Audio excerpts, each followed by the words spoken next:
मीठे रस से भरी रे राधा रानी लागे, राधा रानी लागे, माने खारो खारो यमुना जीरो पानी लागे।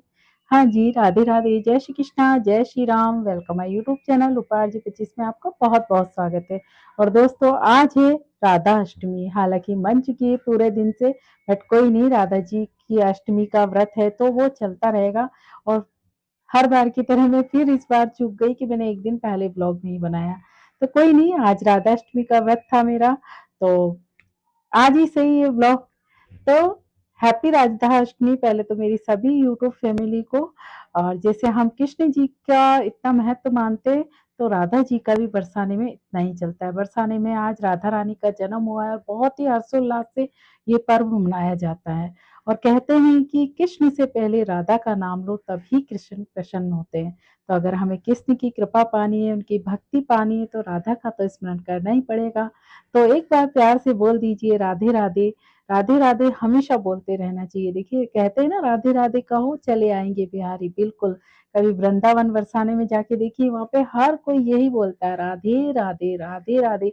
क्योंकि उन्हें पता है अगर हम राधे राधे बोलेंगे तो कृष्ण कन्हैया तो दौड़े दौड़े अपने आप आ जाएंगे।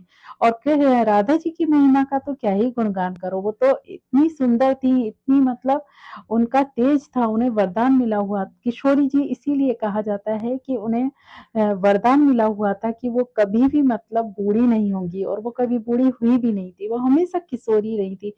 बहुत ही कोमल सी, बहुत ही सुंदर सी, बहुत ही भोली सी हमारी राधा रानी थी।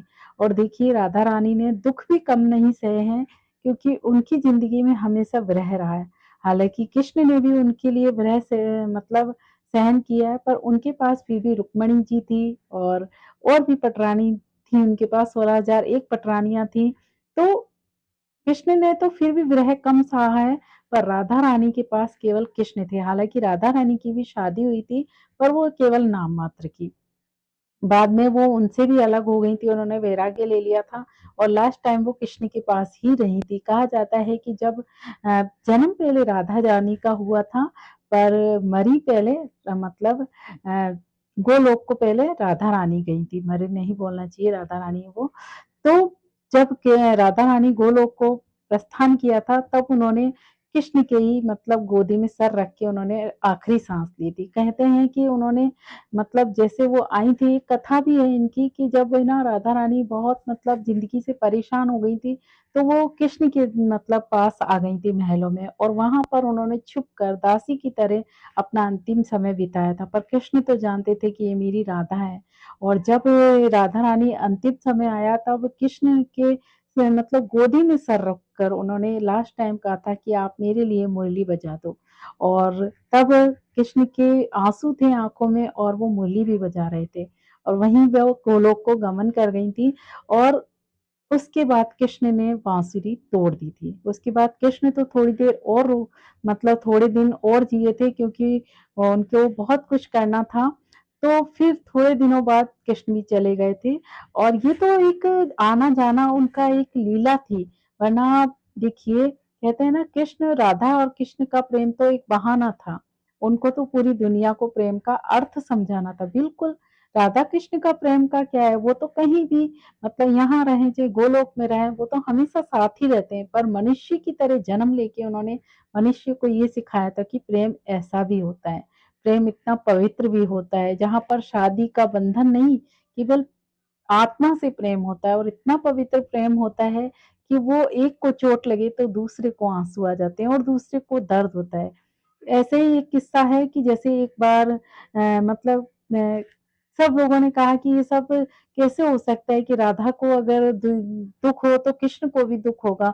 तो ऐसे ही एक बार राधा जी को किसी ने गर्म दूध दे दिया था, तो राधा जी के छाले हो गए थे। तो वैसे के वैसे ही छाले कृष्ण जी के भी हुए थे, क्योंकि राधा और कृष्ण तो हमेशा एक ही रहे हैं, उनको अलग कोई कर ही नहीं सकता। इसीलिए हमेशा राधा कृष्ण का नाम प्यार से लिया जाता है। रुक्मणी की जगह राधा रानी को ज्यादा मानते, राधे कृष्णा ज्यादा बोलते हैं, क्योंकि देखिए, प्रेम की हमेशा जीत होती है, और प्यार तो प्यार ही। और राधा कृष्ण का जैसा प्यार तो बहुत ही अलौकिक है, बहुत ही मतलब पवित्र है, जो कि हर किसी के नसीब में नहीं होता। क्योंकि ज़रूरी नहीं होता, इन्होंने ये सिखाया कि ज़रूरी नहीं होता है कि प्रेम में पाया ही जाए, प्रेम खोकर भी हम प्रेम कर सकते हैं। प्रेम आत्मा से होता है, जिसके दर्द से हमें दर्द हो और जिसकी यादों को हम कभी भी न मिटा पाएँ, वही तो सच्चा प्रेम होता है। यही सीख हमें राधा और कृष्णा के प्रेम ने दी है। तो आज राधा रानी का जन्मदिन है, तो आई होप आपने अच्छे से मनाया होगा, व्रत भी रखा होगा। थोड़े दिन बाद में ढोल ग्यारस भी आने वाली है, उसका भी बहुत ज़्यादा हमारे यहाँ पे जुलूस भी निकलते हैं और रथ यात्रा भी निकलती है, जलजूली ग्यारस भी बोलते हैं कई जगह ढोल ग्यारस बोलते हैं। तो हो जाता है कई बार मैं टाइम पे नहीं बना पाती, पर कोई ना, आज राधा अष्टमी है तो आज ही सही, तो ये व्लॉग बना दिया है मैंने। ज़्यादा क्या ही बोलूँ, व्रत तो हो गया है पूरा, उनका जन्म भी हो गया है। तो इतना ही कहना चाहूँगी कि राधा रानी की कृपा आप सब पे बनी रहे और हमेशा राधा कृष्ण की तरह अगर कभी आपको प्यार हो, तो सच्चा वाला प्यार आपको भी मिले और राधे कृष्ण की कृपा मेरे पूरी यूट्यूब फैमिली पे हमेशा बनी रहे। ज़्यादा बड़ा नहीं बोलूँगी मैं, इसमें बोलने का कुछ रहा भी नहीं अभी, क्योंकि निकल गया सब कुछ, पर है आज तो मैंने बना दिया। तो आज के लिए इतना ही। राधे राधे, जय श्री कृष्णा। बहुत छोटे-छोटे ब्लॉग बना रही हूँ, कहाँ मैं 20 मिनट के बनाती थी, फिर 10 पे आ गई, फिर 15 पे आ गई, अब तो 5-6 पे ही रुक गई हूँ। अब तो देख लिया करो, इतना तो सुन ही सकते हैं, इतना लंबा भी नहीं बोलती मैं। तो ध्यान रखिए अपना, तब तक के लिए राधे राधे, जय श्री कृष्णा, जय श्री राम। हैप्पी राधाष्टमी सभी को।